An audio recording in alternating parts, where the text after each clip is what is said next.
नमस्कार, आप देख रहे हैं विजडम इंडिया न्यूज। दिल्ली में वित्त मंत्रालय ने अधिकारी नवजोत सिंह की हत्या के मामले में आरोपी गगनप्रीत कौर को मंगलवार को तिहाड़ जेल लाया गया, जहां एक अदालत ने उसे 2 दिन की न्यायिक हिरासत में भेज दिया है। गगनप्रीत को दिल्ली पुलिस ने first class duty judicial magistrate Akanksha Singh के सामने जज के आवास पर पेश किया गया।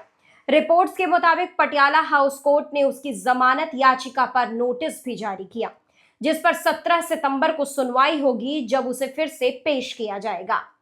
वहीं वरिष्ठ अधिवक्ता विकास पहवा आरोपियों की ओर से पेश हुए, जबकि अधिवक्ता ईशान दीवान पीड़ितों की ओर से पेश हुए। वहीं गगनप्रीत के वकील ने रिमांड पर विरोध करते हुए तर्क दिया कि एफआईआर दर्ज करने में लगभग 10 घंटे की देरी हुई थी। वहीं पहवा ने बताया कि एफआईआर घटना के लगभग 10 घंटे बाद रात 11:30 बजे दर्ज की गई, जबकि दुर्घटना दोपहर 1:30 पर हुई थी। उन्होंने तर्क दिया। वहीं एफआईआर में दी गई जानकारी प्रेस कॉन्फ्रेंस से मेल नहीं खाती है, यह गलत लगती है। उन्होंने कहा कि अगर मामला लापरवाही से गाड़ी चलाने और मौत का है तो यह जमानती अपराध है।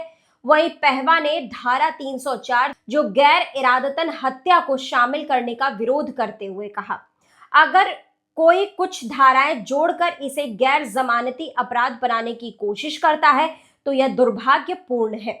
वहीं डीसीपी के बयानों का हवाला देते हुए पहवा ने कहा कि हादसा एक तीखे मोड़ पर हुआ, जिससे बीएमडब्ल्यू के अगले हिस्से के परखच्चे उड़ गए।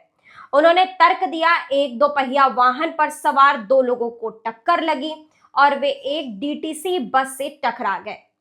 आरोपी, उसका पति और उनके बच्चे अभी भी कार में थे। उनके एयरबैग खुल गए और वे भी घायल हो गए। यह लापरवाही से गाड़ी चलाने का मामला नहीं है।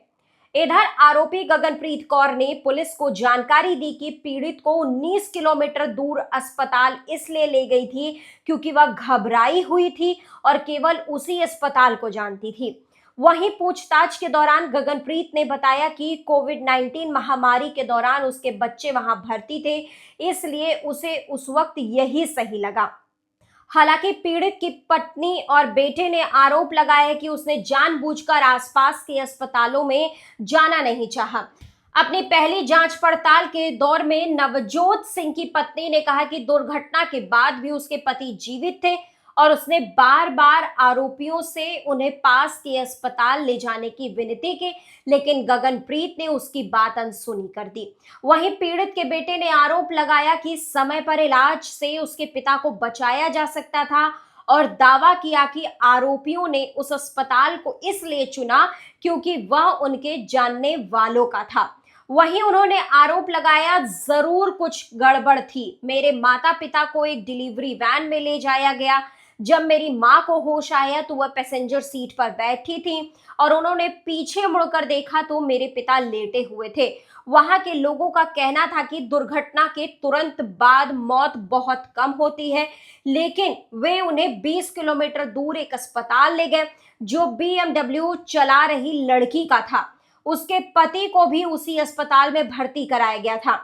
गौरतलब है कि रविवार को हुई इस दुर्घटना में आर्थिक फाइनेंस मिनिस्ट्री के उप सचिव नवजोत सिंह की मौत हो गई, जब धौला कुआं के पास एक तेज रफ्तार नीली बीएमडब्ल्यू ने उनकी मोटरसाइकिल को टक्कर मार दी। उनकी पत्नी संदीप कौर कई फ्रैक्चर और सिर में चोट के साथ बच गई हैं। वहीं दुर्घटना के बाद नवजोत सिंह और उनकी पत्नी को एक डिलीवरी वैन में जीटीबी नगर के एक अस्पताल ले जाया गया। आरोपी उनके साथ था और उसने वैन ड्राइवर को घटनास्थल से 19 किलोमीटर दूर अस्पताल पहुंचाया। मोहम्मद गुलफाम, जिसने वैन को अस्पताल पहुंचाया, उनसे जब पूछताछ की गई तो वो पीड़ित को आरोपी के निर्देश पर इतनी दूर अस्पताल क्यों ले गया, तो उसने कहा कि उसने वही किया जो उसे सही लगा। तो देश दुनिया की बाकी खबरों के लिए आप लगातार जुड़े रहिए विजडम इंडिया न्यूज चैनल के साथ। चैनल को लाइक करें, सब्सक्राइब करें, शेयर करें, कमेंट करें।